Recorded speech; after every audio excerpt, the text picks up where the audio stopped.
안녕하십니까. 한반도 안보전략연구원 부원장 박승국입니다. 오늘은 일본의 풍류 네 가지를 제가 소개시켜드린다고 말씀드렸습니다.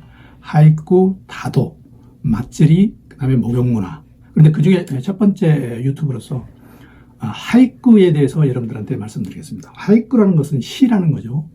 단시죠. 우리로 말하면 단시. 일본의 문학이 여러 개의 장르가 있습니다만 그 중에서도 가장 일본에서 지금 현대화되고 많은 사람들한테 대중화되어 있는 문학이 하이쿠입니다. 그래서 여러분들한테 일본의 풍류에서 하이쿠를 소개시킴으로써 일본 사람들의 문학적 소양이 어느 정도인가 이걸 여러분들이 가늠해 보시라고 제가 말씀을 드리는 겁니다.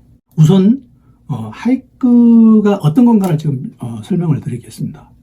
하이쿠는 이런 겁니다. 아주 짧은 시 575 이렇게 생각하시면 됩니다. 575가 어떤 형식이냐, 고요함이여 바위에 스며드는 매미의 소리, 575죠. 이거는 이제 여러분들한테 설명을 위해서 한 건데, 이걸 이제 일본말로 하면은 시즈카사야 이와오니 시미 세미노 고에, 그러니까 음절이 575로 끝나는 거죠. 그러니까 이 세상에서 가장 짧은 시의 형식이라는 거죠.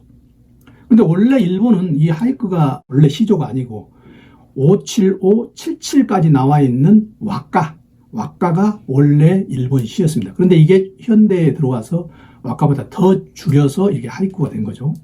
그리고 왁가보다도 훨씬 더 많은 분량의 575, 77 이걸 이제 하나 그걸로 보면은 계속 이와 같은 걸 시를 계속 연이어 있는 걸 렌가라고 하는데, 그런 여러 가지 시 양식 중에서도 최근에 가장 현대화되어 있고 포퓰러되어 있는 하이쿠에 대해서 여러분들한테 설명을 드리겠습니다.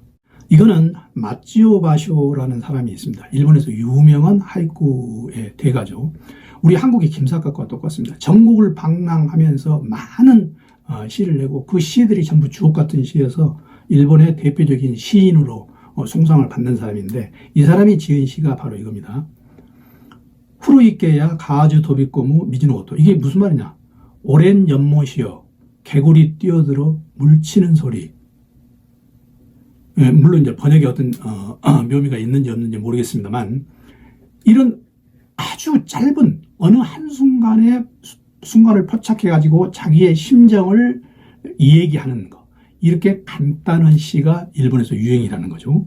그런데 이런 정형시의 특징은 뭐냐면은 반드시 거기에는 계절을 나타내는 단어가 들어가야 됩니다. 여기서 계절을 나타내는 단어가 뭐죠? 가와지죠, 가와지. 그렇게 개구리는 봄에 나타나죠. 여름에는 예를 들어서 소나기랄지, 가을에는 단풍이랄지, 겨울에는 눈, 이런 걸 상징하는 게 반드시 거기에 들어가야 된다는 거죠. 그러니까 자연의 어떤 일부분이 들어가야 된다. 두 번째, 거기에는 반드시 또 여운이나 감탄사 표시를 나타내는 어미가 들어야 된다. 여기는 뭐죠? 우리로 같으면 오랜 연못이 후루 있게 야야. 이게 아무 뜻이 없으면서 여운이나 감탄을 표시. 그러니까 이런 계절을 나타내는 말, 그 다음에 여운을 나타내는 말이 반드시 하이쿠에는 들어간다는 이 조건 위에 575만 맞으면 모든 게 하이쿠라는 얘기죠. 굉장히 편하고 모든 사람들이 참가할 수 있는 이런 부분이죠. 그래서 이제 하이쿠의 특성은 과거 중국에서는 귀족적인 풍화로서 시를 이렇게 읊었죠. 우리 한국도 마찬가지입니다만 대부분 귀족적인 사람들이 많이 시조를 읊었죠. 그런데 여기에 비해서 하이쿠는 그렇지 않다.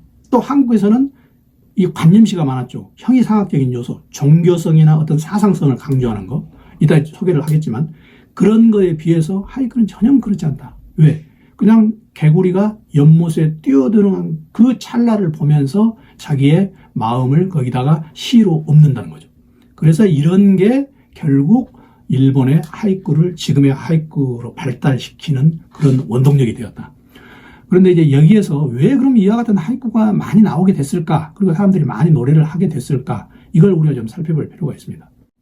일본에는 과거부터 과거 제도가 없었습니다. 왜 과거 제도가 없었느냐? 한국은 중앙 집권제고 일본은 지방 분권제였습니다. 특히 에도 시대에 들어서는 도쿠가와 이에야스의 가문이 실권을 중앙에서 도쿄 근방에서 잡고 있고 나머지 지방은 전부 다 지방 분권으로 그 지방의 영주들이 정권을 잡고 있었습니다. 그러니까 과거 시험을 볼 일이 없죠.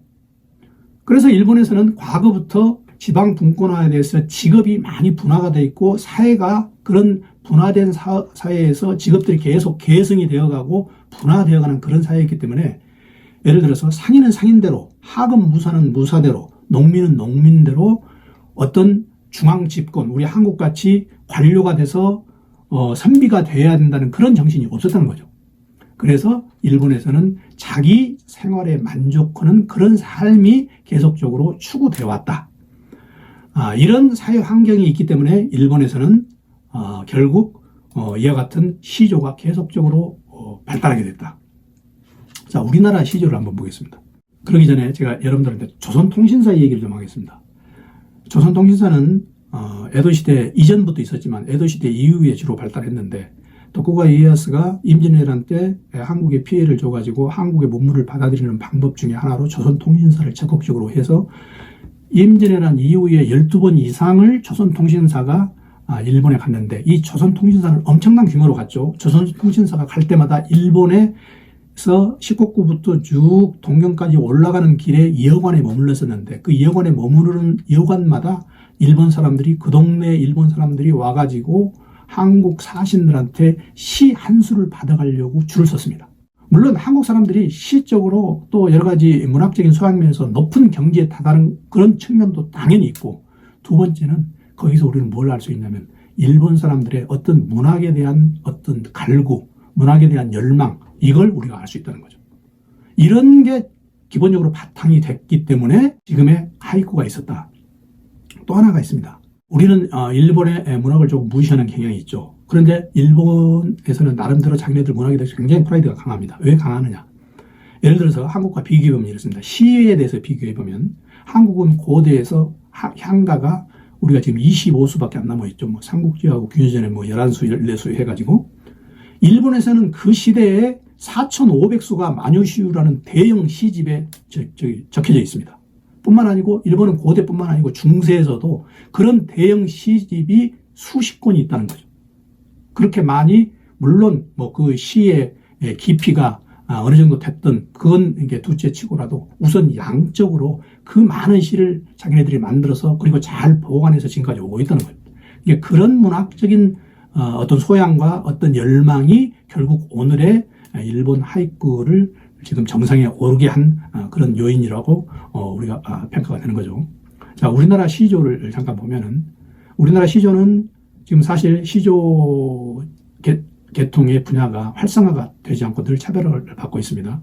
그래서 정부와 해외 교류에서도 우리가 여러 가지 음악적인 또 어떤 그 퍼포먼스 측면에서는 높은 단계에 올랐지만 우리가 여기를 뒷받침해주는 어떤 문학의 지원 이게 지금 우리가 부족한 편이죠. 우리 시조 예를 잠깐 들어보겠습니다. 이거는 천구영혼에 나오는 정몽주의 어머니 시인데 가마귀 싸우는 고래 백로야 가지 마라.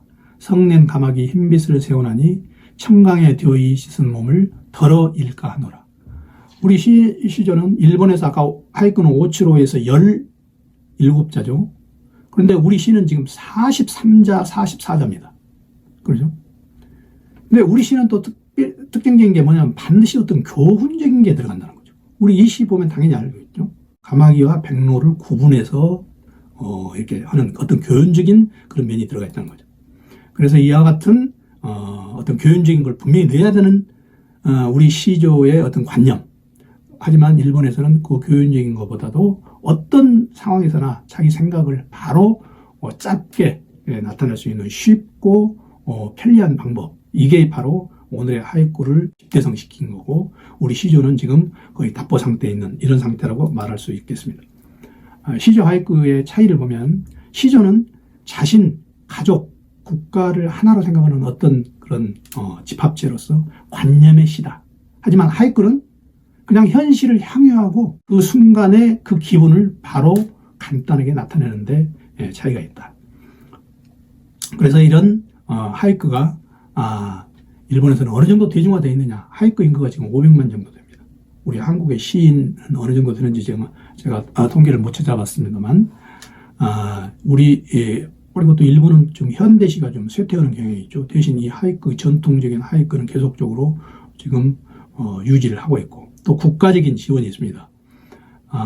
지금 매년 NHK에서 하이쿠 대회를 하면 12만 명 이상이 참가하는데 그 중학생 이하가 거의 4만 정도 참가를 하는 겁니다.